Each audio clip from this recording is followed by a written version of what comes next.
In early February 2026, specifically around February 5th, a woman named Kat Berkowitz went public on the Wake Up and Win podcast with serious allegations of SA from 2001. She says it involved Ron King, husband of prominent leader Patricia King, when she was 19 and he was about 51. Patricia King Ministries quickly issued an official statement from their board of directors addressing these renewed claims. I'll start with that response so you hear their side first, then we'll go to the podcast interview that led to it.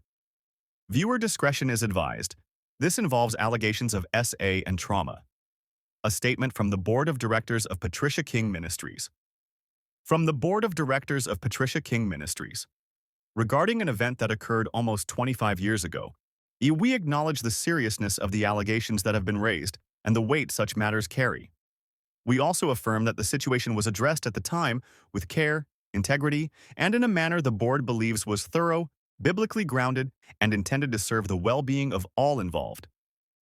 With that understanding, we share the following statement from Patricia King, which we believe faithfully reflects her heart, her perspective, and her commitment to truth, accountability, and compassion.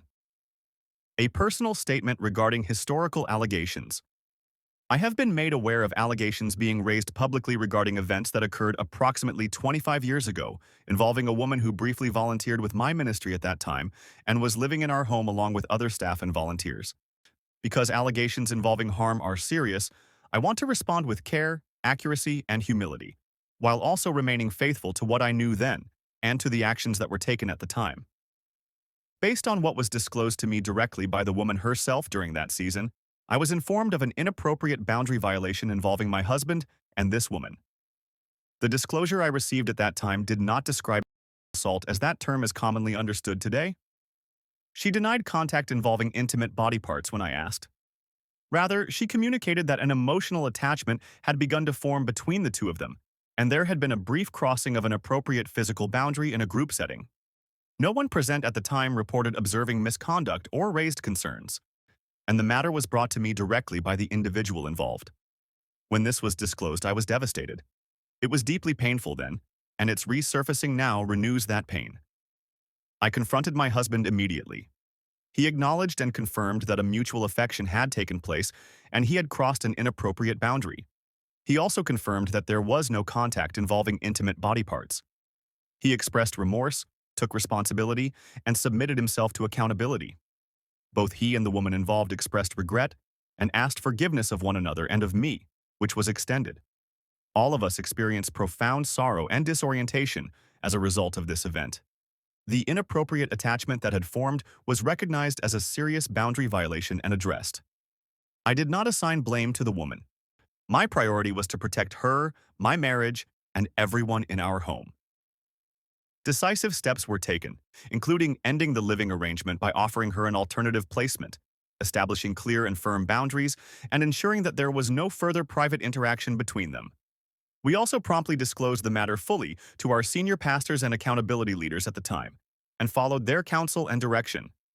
This was the accepted and appropriate protocol for such matters in that season. Although I was deeply saddened for the woman, my focus during that time was on ensuring safety, submitting to oversight, and working toward healing, both personally and within my marriage, in the midst of great heartbreak. I was deeply saddened and brokenhearted for her, but because I was navigating my own brokenness at the time, I was not emotionally able to walk with her through her healing. Nevertheless, I encouraged her to pursue whatever care and support she needed. I am deeply grieved to learn now, decades later, that this woman carries unresolved pain from that season and that she understands the experience differently today than how she communicated at the time.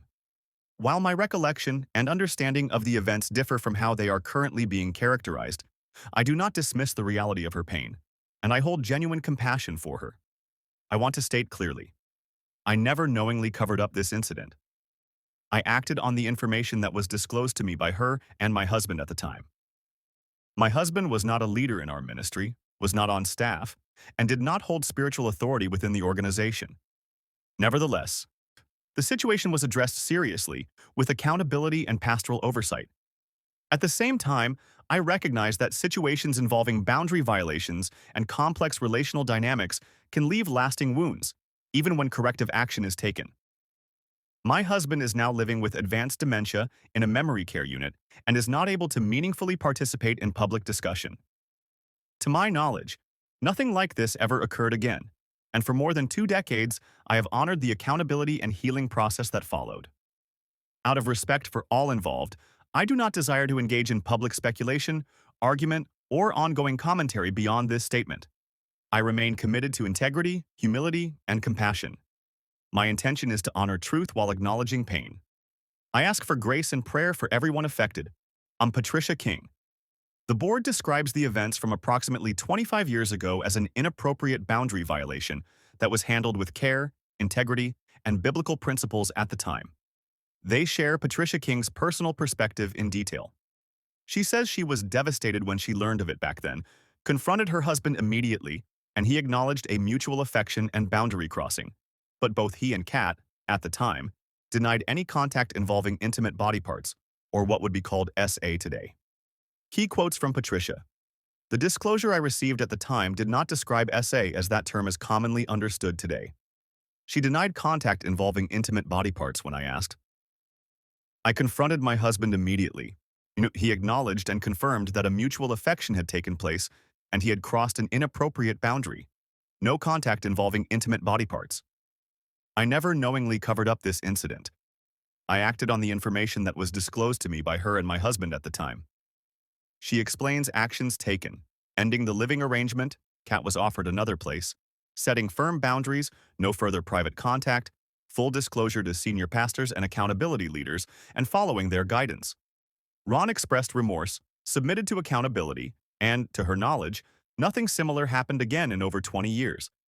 Patricia expresses grief over Kat's ongoing pain, offers compassion, but notes their recollections differ. She mentions Ron now has advanced dementia in memory care and can't respond publicly. The board stands by the handling and asks for grace and prayer for all involved. They don't plan to make more public comments. This statement came in direct response to Kat Berkowitz coming forward publicly for the first time in detail. In the Wake Up and Win podcast episode, hosted by Blaise Foray and team, Kat shares her account of what happened in 2001 while she was volunteering and staying in the King's home. She describes feeling groomed and SA'd by Ron King. She also talks about how the ministry responded, alleging blame was placed on her. She was expelled with a 2-year no-contact order, and it silenced her for decades. The podcasters note Patricia may be a victim in her marriage too, but criticize the handling of Kat's situation. To hear it directly from her, here's the main section of her testimony. This is where she details the events, her experience with Ron, interactions with Patricia, and the aftermath. Yeah, it was sometime after 911. I clearly remember 911 because I mean Kelowna is at the west, like still like the western part of Canada, and so it was way earlier than in New York, and it was really early. I remember calling a friend and down at the coast, hey, the trade towers are coming down. And it was like just after 7, and he was like, yeah, right. And I could see him roll over and keep sleeping because he didn't believe me. And also to me, what was a bit hilarious, like me and the Dutch girl in the war room, we were not allowed to donate blood that day because Europe had mad cow disease, and so so I remember that day, like you have to imagine we were like basically all the war room people were at Pat's house and we are like watching TV all day and we're praying and praying and praying into this and for all those people and and so um the reason I I know it happened after this. I don't remember the exact date, but out of the blue, one evening in the hot tub, it was me in the hot tub and Ron and the two girls that lived in the house with us, and the jets were running, and all of a sudden, um, Ron, he sat next to me and he touched me very inappropriately and in a very sexual way, and I completely froze because he also like he did it in a way that nobody could see, like the other two girls couldn't see it, and something in my brain like completely shattered because I really loved Ron. He was like a dad. He is 30 years older than me, and and I couldn't really compute it in my brain what was going on. So I remember getting out of that hot tub and I was completely confused. I didn't know what to do. I didn't know like really who to talk to or what to do. And so I don't know how I got through the next day, but I went back in the hot tub because I thought, yeah, that must have just been an accident. That must have been, yeah, can't be right. Like maybe I don't remember something right.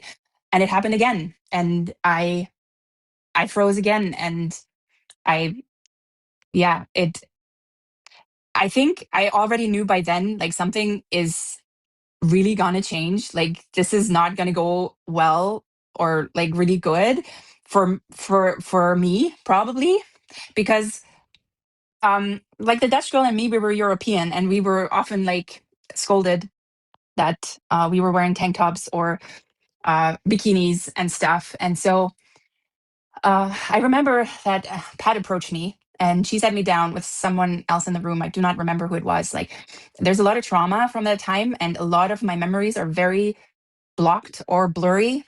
And sometimes I actually now, like in the last few years, I've been sharing it more, and I've had some flashes of memory. But yeah, so she sat me down, and I was shocked because she completely blamed it on me. She said it was my fault because I was wearing a bikini. And I remember that she also had written up a letter, and where she stated like what the problem was, and that it was my fault for the bikini, that I was not allowed to, like, that I have to leave. I have to leave immediately, and I'm not allowed to contact her or Ron or her sons for 2 years. And yeah, and I was super shocked. I was super shocked because I loved them. They were like family, and the moment she did that, my whole future like broke, like crashed on me, because I didn't know what to do all of a sudden. Like, technically, I was supposed to be in the war room for like 6 months, and technically, I thought I would go on work for our ministry maybe. And like, I had all those awesome prophetic words on my life back then. Oh, you're going to be a leader in your generation, and like, you're going to like. Yeah, I wanted to be like Pat. I wanted to go and preach the gospel and go and help people and all those things. And I was shocked because the way I thought the Bible says to handle those things was the total opposite of how they got handled. And I didn't expect that. I did not expect that at all, from her. And it really broke me. That's heavy and raw. Kat says the pain lasted 25 years, and she recently filed a police report to officially document her story and reclaim her narrative. The podcasters frame this as part of larger conversations about power dynamics, spiritual authority, and how victims can feel re-traumatized by past responses. We now have two contrasting accounts. The ministry's view, a boundary violation, emotional plus limited physical, that was confronted, repented of, forgiven, and handled through accountability. No assault is alleged, no cover-up. Kat's view, SA, occurred, and the response blamed/shunned her instead of protecting her. After 25 years, memories and interpretations can differ, especially with age gaps, authority roles, and living arrangements involved. This raises important questions for faith communities about protecting vulnerable people, handling reports transparently, and long-term healing. The story is fresh and evolving. Pray for truth, healing, and wisdom for Kat, Patricia, Ron, given his health, and everyone touched by this. What are your thoughts? Should cases like this get an independent review years later? Share respectfully in the comments. If updates drop, I'll follow up. Like, subscribe, and turn on notifications for more on faith, accountability, and tough stories. Thanks for watching. Be kind out there. Any final thoughts after that? Yeah, just one thing I can already hear people saying is like about Patricia King, and she can't be responsible for what her husband did. And I 100% agree. Like, it is not Patricia King's fault that her husband preyed on this 19-year-old whenever he was like 30 years older. That is not Patricia King's fault, and nobody is blaming her for that. But what we are blaming her for is pretending to be something she's not, and to positioning herself as this victim advocate whenever she literally destroyed this girl.